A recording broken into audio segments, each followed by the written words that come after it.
एक बार उन दोनों देवियों में शर्त हो गई कि भगवान सूर्य के जो घोड़े हैं ना वो सफ़ेद रंग के हैं।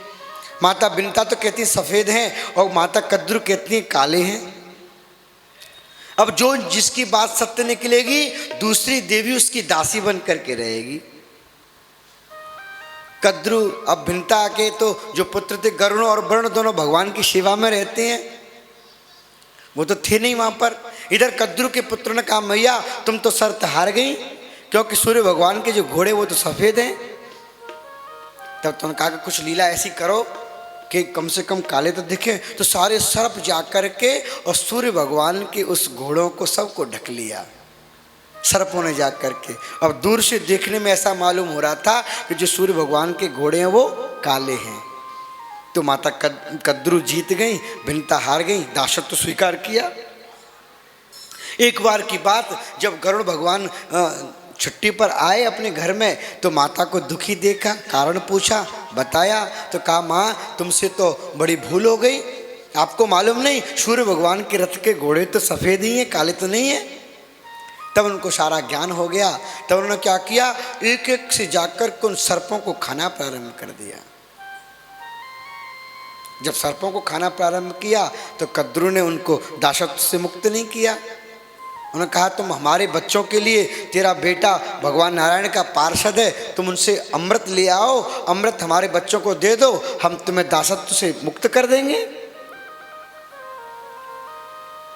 पुराण तक प्रसंग आता है तो भगवान गरुड़ जी वहाँ पर गए स्वर्ग में, वहाँ से अमृत के कलश को लेकर के आए। कद्रू के पुत्रों को उन्होंने वह अमृत का कलश प्रदान कर दिया और अपनी माता को दासत्व से मुक्त किया। इधर क्या होता है, इंद्र जो थे देवता के राजा हैं, इन्होंने कोए का रूप धारण किया और जाकर के उनके जो उनसे बोले, अब नारद जी पहुँच गए सर्पों के पास, अरे तुम स्नान करके तो कम से कम अमृत पान करो। और वही स्नान करने लगे, जब तक उन्होंने वो लोटा अमृत का था ना वो वहीं घाट पर रख दिया सरोवर के किनारे। उसी सरोवर के किनारे जयंत के रूप में, ये कौवा के रूप में इंद्र गए, उन्होंने उस अमृत के कलश को लिया और वहाँ से उड़ करके स्वर्ग में चले गए। जो स्वर्ग में गए तो उसकी कुछ बूंदें हरिद्वार में गिरी, कुछ इलाहाबाद, कुछ नासिक में और कुछ उज्जैन में। 3-4 जगह कुंभ होता है ना, उन चारों जगह पर थोड़ा थोड़ा अमृत की कुछ बूंदें गिर गई थी। इसलिए आज भी हमारे सनातन धर्म के अनुसार प्रति 12 वर्ष में उस जगह कुंभ लगाया जाता है। कुंभ का मतलब अमृत का घड़ा लगाया जाता है। होता है कि नहीं होता? तो ऐसी लीला के माध्यम से तब ये अमृत तो वहाँ पहुँच गया। इधर सर्पों को खाना प्रारंभ किया गरुड़ जी ने।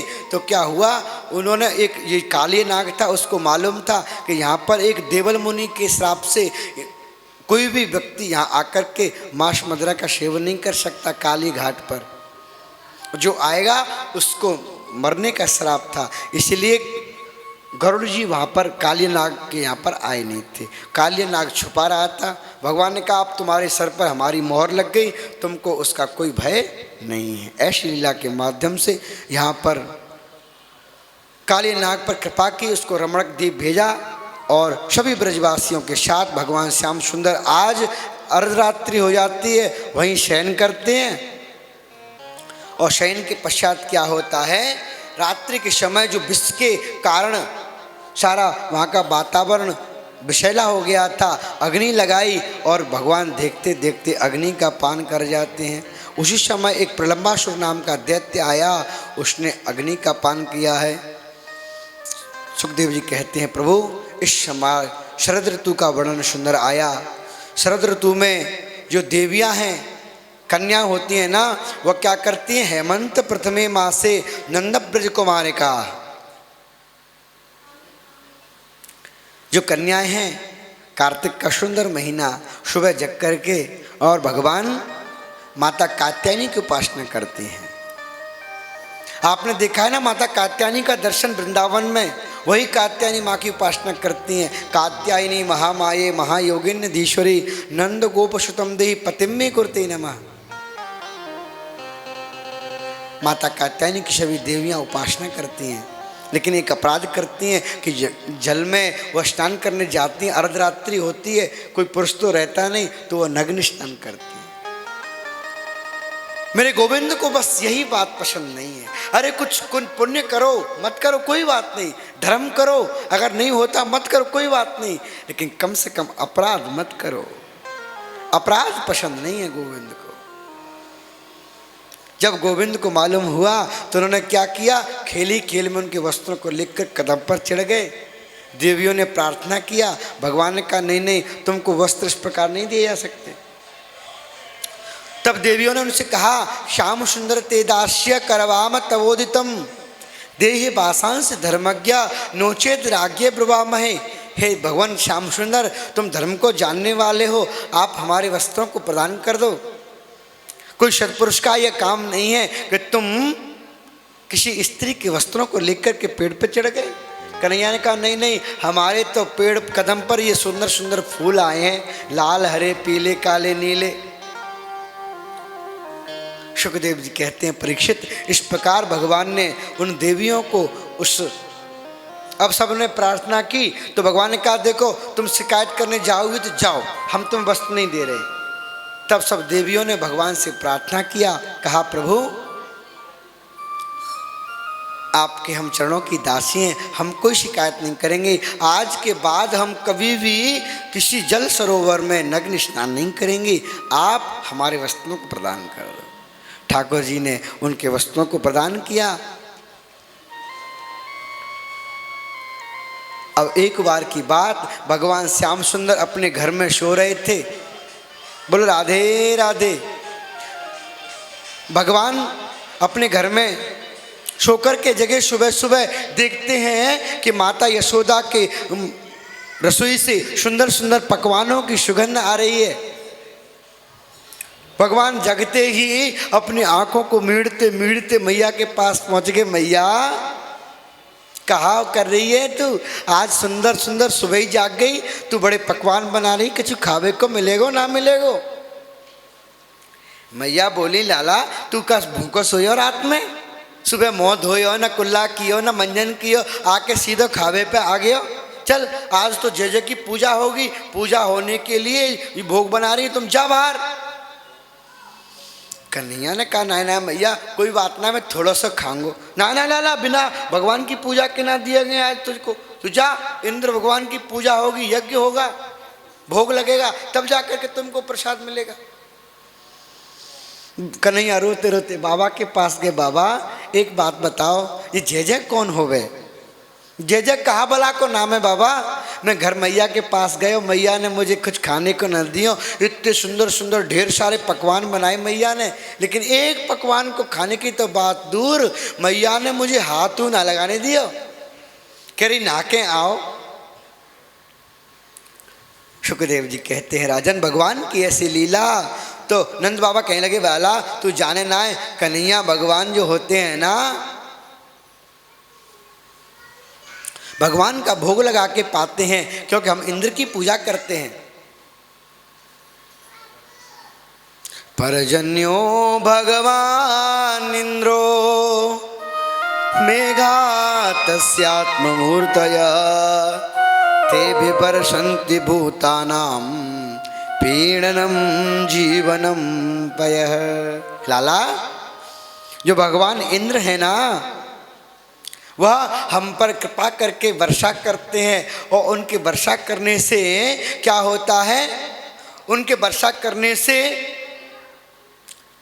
खेतों में अनाज उगता है, अन्न धन उगता है, घास उगता है। उस घास को हमारी गैया खाती हैं, और घास को गैया खाती हैं, गैया के खाने से जो दूध होता है, उस दूध को हम शहर में बेच कर के आते हैं, उससे हम अपने जीवन का पालन पोषण करते हैं।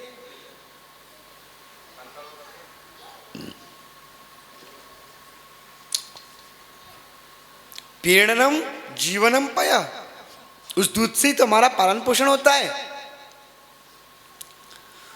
तो कन्हैया कहने लगे बाबा एक बात बताओ, तुम पूजा करो और ये काका पूजा ना करें तो क्या हमारे खेत में पानी पड़ जाएगा, काका के खेत में पानी ना पड़ेगा?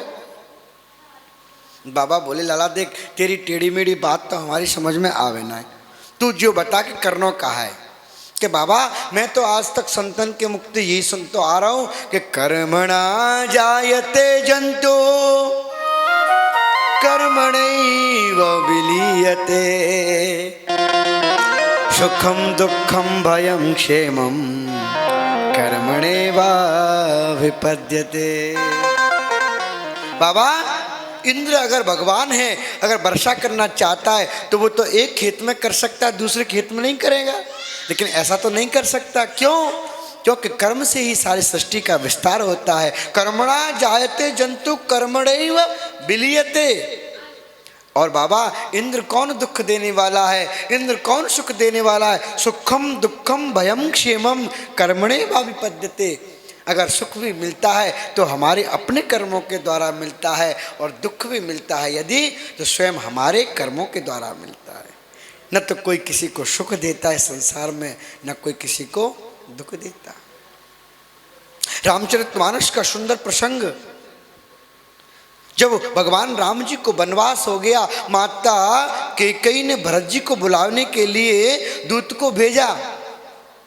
भरत जी आए हैं, आकर के भरत जी को सारा वृतांत मालूम चला कि पिताजी के कहने पर माताजी के कहने पर पिताजी ने भैया को वनवास प्रदान कर दिया। और जिस काल, जिस घड़ी, जिस मुहूर्त में राम का राज्याभिषेक होने वाला था, चक्रवर्ती सम्राट बनने वाले थे, उसी क्षण उसी काल उनको देश निकाला दे दिया गया। भरत जी आकर के और ऋषि की प्रणाम करते हैं, कहते हैं गुरुवर ये कैसे हो गया? आप तो त्रिकालज्ञ हैं, तीनों कालों के जानने वाले हैं, आप तो तीनों कालों की जानने वाले हैं, आपने ही तो मुहूर्त बनाया था प्रभु राम का राज्याभिषेक का, और उसी समय उसी क्षण उनको वनवास मिल गया। तब बिलख के हैं मुनिनाथ, कहते हैं हानि लाभ जीवन मरण यस अपयस विदेहा कहूँ भरत भाभी प्रबला बिलख कहे मुनिनाथ।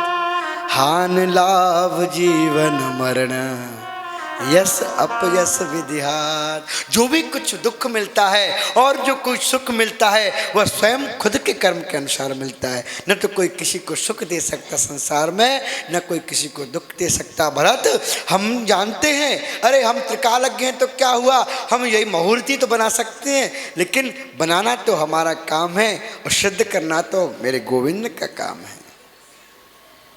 कौन संसार में चाहता है कि हमको दुख मिले, लेकिन फिर भी दुख मिलता है ना कि नहीं मिलता? बताओ, मिलता है। तो सुखम दुखम भयम क्षेमम, अपने कर्म के द्वारा ही सुख मिलता है। को न कहू सुख दुख कर दाता, को न कहू सुख दुख कर दाता, निज कृत कर्मा भोग शब भ्राता, निज कृत कर्म भोग सब भ्राता। कोई किसी को न तो सुख देता, न कोई संसार में किसी को दुख दे सकता। अरे सबके अपने अपने पूर्व निर्धारित कर्म जो होते हैं ना, तो उसको दुख भी प्रदान करते हैं और उसको सुख भी प्रदान मिलते हैं। अगर कोई स्त्री पुरुष को छोड़ करके चली जाए तो ये नहीं कि मेरे कर्म खराब थे, अरे हो सकता है उसके भी पूर्व जन्म के कोई कृत्य रहे होंगे, इसलिए अपने पति का परित्याग कर दिया। अगर कोई पति अपनी पत्नी को त्याग देता है तो सोचो उसके जन्म के पूर्व कृत्य ऐसे रहे होंगे। अगर कोई माता पिता अपने भाई बंधुओं को छोड़ देता है, पुत्र इत्यादि को छोड़ देता है, तो हो सकता है माता पिता के कर्म कुछ अच्छे रहे होंगे। या कोई माता पिता को बेटा छोड़ देता है तो हो सकता है माता पिता के अच्छे कर्म नहीं रहे होंगे, क्योंकि बोया पेड़ बबूल का तो आम कहाँ से आए? हम बबूल का पेड़ बोते हैं, बीज तो बबूल के पेड़ के डालते हैं और चाहते हैं आम खाना, तो सबको आम मिल सकते हैं क्या? भाई अगर बबूल का पेड़ लगाओगे तो राधे राधे कांटे निकलेंगे, और अगर आम का पेड़ लगाओगे तो क्या होगा? राधे श्याम। बोलो बाके बिहारी लाल की। तो कर्मणा जायते जंतु कर्मणैव विलीयते। भगवान कृष्ण कहते हैं बाबा मैंने संतों के मुख से सुना है अगर अच्छे कर्म करोगे तो अच्छा फल मिलेगा। तो क्यों ना अपन गिरिराज जी की पूजा करने चलें।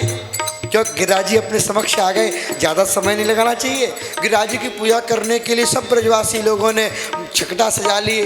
क्यों कन्हैया जो कहते हैं उनकी बात को सर्वमान्य किया जाता है ब्रजमंडल में। आज सब ब्रजवासी लोग अपने अपने जो भोग पदार्थ लेकर के आए हैं सबको छकड़े पर सजा करके गिरिराज जी के पूजन के लिए जाते हैं। आइए अपन भी सुंदर पूजन यजमान पत्नी द्वारा करते हैं। सब पत्नी के आप खड़े होकर के हमारे पंडित जी गिरिराज जी का पूजन करवावें। राधे राधे। और सभी लोग पहले हमारे सपत्नीक यजमान करेंगे, फिर सब लोग अपने अपने मन से पूजन कर सकते हैं और भगवान का भजन कीर्तन करते रहेंगे।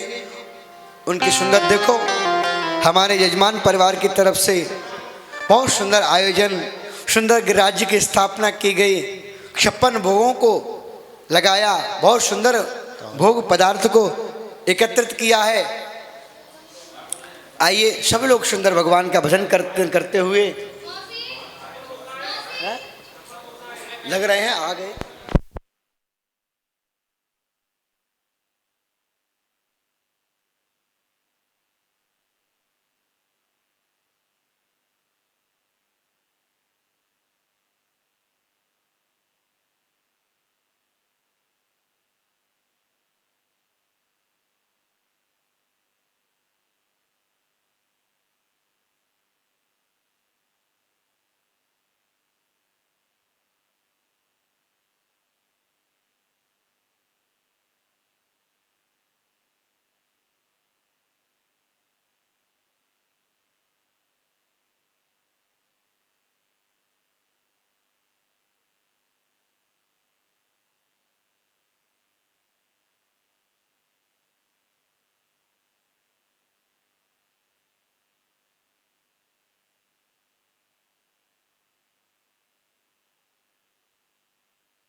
शील है। बोल वृंदावन बिहारी लाल की जय हो।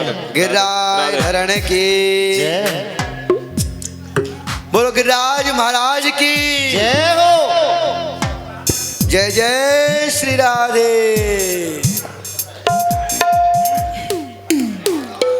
ओ श्री गोवर्धन महाराज, ओ महाराज तेरे माथे मुकुट विराज रहो। श्री गोवर्धन महाराज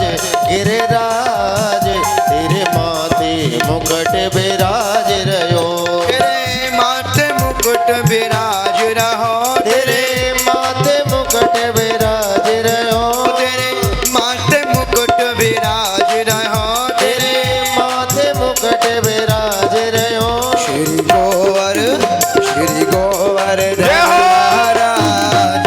महाराज, तेरे माथे मुकुट विराज रहो। श्री गोवर्धन महाराज महाराज तेरे माथे मुकुट विराज रहो। तेरे कानन कुंडल सोह रहे, ओ तेरे कानन कुंडल सोह रहे, तेरे कानन कुंडल सोह रहे, तेरे कानन कुंडल सोह रहे।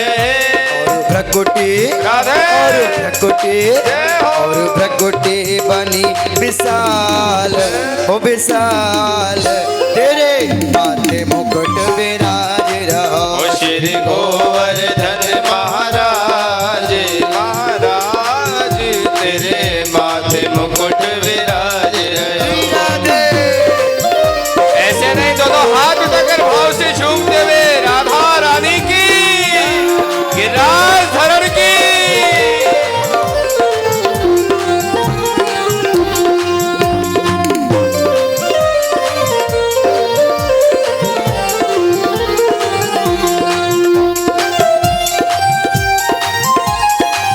मीठी मीठी ताली सेवा करते हुए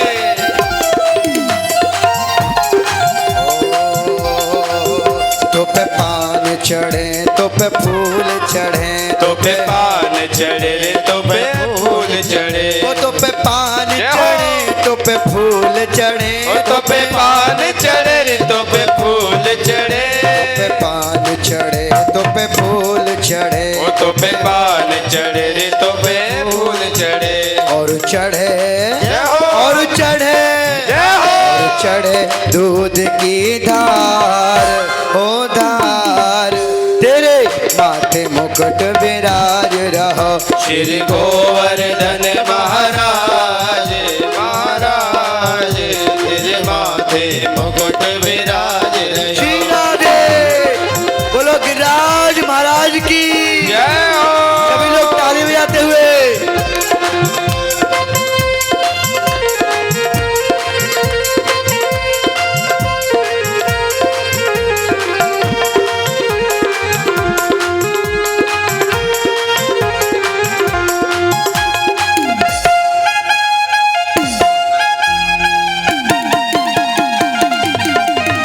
श्री गिरिराज धरण की।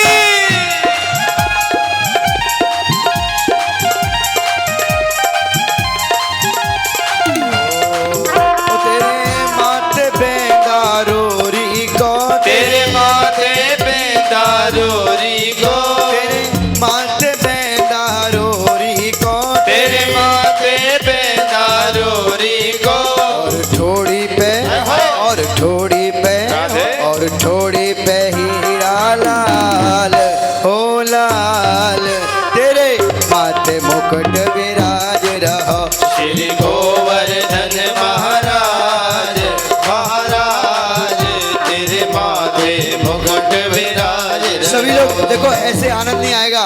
जो लोग यहाँ मंच पे हैं भैया जी, आप थोड़ा नृत्य करेंगे, नाचेंगे सभी लोग। आज भगवान गिरिराज जी का पूजन हो रहा है। सभी लोग हाथ उठा करके नाचते हुए, ताली बजाते हुए। श्री गोवर्धन महाराज महाराज तेरे माथे मुकुट विराज रहो।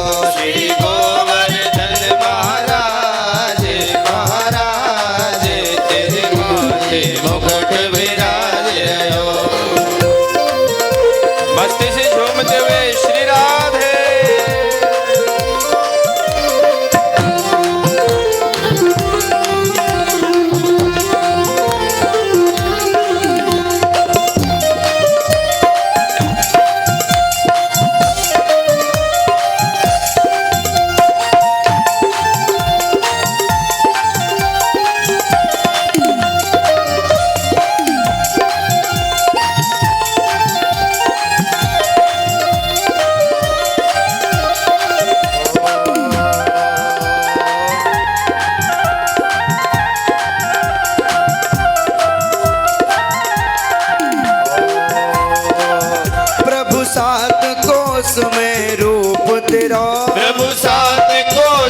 में रूप तेरो, और संकट दूर करो मेरा, और संकट दूर करो मेरो। और सात रूप में रूप तेरा, प्रभु सात कोश में रूप तेरो, और संकट दूर करो मेरा, और संकट दूर करो।